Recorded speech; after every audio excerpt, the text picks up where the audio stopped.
Bonjour tout le monde, bienvenue sur Sukha Yoga. Aujourd'hui un tuto autour d'une position très importante dans le yoga qui est la position du chien tête en bas ou le Downward Facing Dog. Donc l'idée m'est venue après qu'une de mes followers, on va dire ça comme ça, m'ait posé la question de comment faire pour progresser. Et je sais que ce n'est pas la première ni la dernière à avoir un peu de mal avec cette position qu'on retrouve pourtant dans dans tous les flows et qui représente une position de transition. Donc aujourd'hui on va un peu décortiquer la position, je vais vous donner mes astuces pour vous sentir mieux et surtout enlever ce mythe qu'il faut tendre les jambes et toucher le sol avec les chevilles. Ce n'est pas la priorité puisque la priorité de la pose c'est d'avoir un dos bien allongé, créer de l'espace au niveau de la colonne vertébrale. Et on va y aller. Du coup, première chose, c'est comment déterminer la distance entre mes bras et mes pieds. Alors, est-ce que c'est comme ça qu'on doit être? Est-ce que c'est comme ça qu'on doit être? Souvent, pour les personnes qui ne sont pas familières avec cette position, on ne sait pas trop comment placer les bras et les pieds. Pour cela, astuce.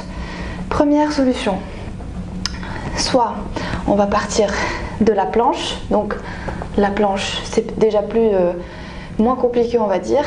On a les poignets alignés aux épaules, les jambes sont tendues en regardant devant et comme par magie on va venir lever les fesses au ciel. Donc là normalement ça devrait être la bonne distance entre les chiens tête en bas, entre les pieds et les mains, ce qui est pratique dans tout ce qui est transition planche chien tête en bas.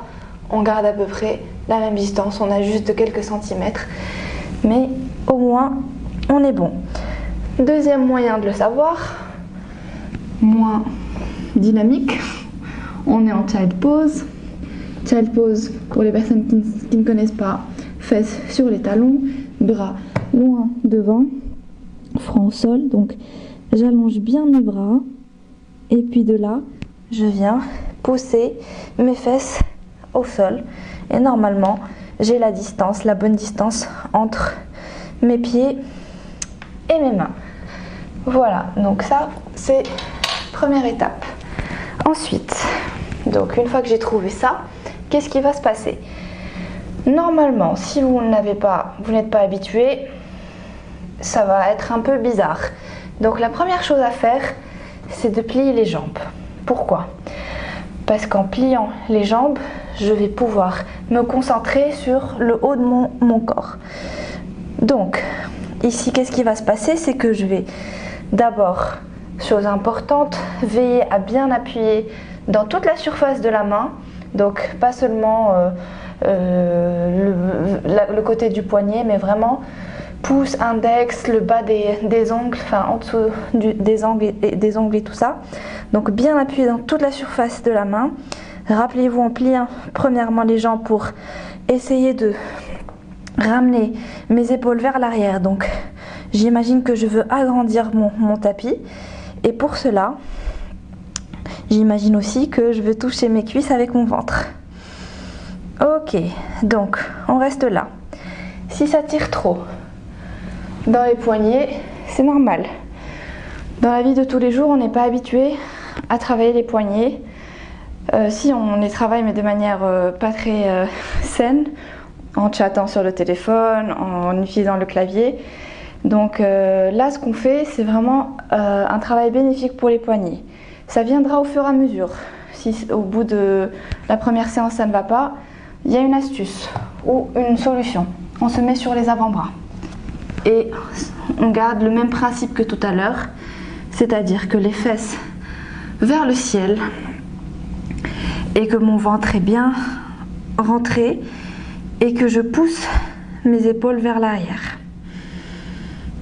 Pour les prochaines fois, une fois qu'on s'habitue, on peut un petit peu commencer à tendre les jambes, mais sans perdre cette hauteur au niveau du bassin qui est toujours face au ciel.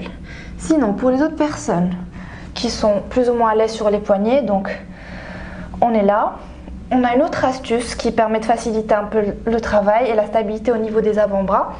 C'est qu'on va faire une légère rétroversion des triceps. Donc au lieu qu'ils soient vers l'intérieur, vers l'extérieur plutôt, je les tourne un petit peu vers l'intérieur. Ça me donne plus de stabilité au niveau du haut du corps. Et rappelez-vous, je pousse bien dans mes mains. Autre chose dont je n'ai pas encore parlé, c'est la distance entre les pieds. En général, c'est largeur des hanches. Quant à la tête, on peut regarder soit au centre du tapis, soit vers les pieds, soit entre les mains, à vous de voir. Donc, comme je vous disais, on vérifie bien que notre dos est aligné. Donc, ce qu'on ne doit pas voir dans un chien tête en bas, c'est vraiment un dos comme ça, ou un buste qui n'est pas dans la continuité des bras. Toujours une belle ligne droite ici, entre les bras et le dos. N'hésitez pas à vous prendre en photo, à vous filmer, ça aide beaucoup dans la correction de la position, surtout quand on n'a pas un professeur qui est dans les parages. Et voilà, je pense vous avoir tout dit. Si vous avez des questions, n'hésitez pas à m'écrire. Je sais que c'est une position assez complexe et pas évidente pour tout le monde, et pourtant c'est vraiment la base de chaque flow qu'on retrouve dans le yoga. Donc voilà, j'espère que je vous aurai un peu aidé et que cette vidéo vous aura un peu servi. Et n'oubliez pas, tout vient avec la pratique. Au début, on ne va pas se toucher le sol avec les talons, on ne va pas avoir les jambes tendues. On va se focaliser sur le haut du corps, les fesses vers le ciel, le bas du ventre rentré, les triceps tournés, et puis le reste viendra après. Petit à petit, vous allez voir que vous allez détendre vos ischios, que vos jambes seront plus souples et que vous allez pouvoir toucher le sol avec vos talons. Voilà, donc pratiquez et gardez toujours le sourire. Namasté.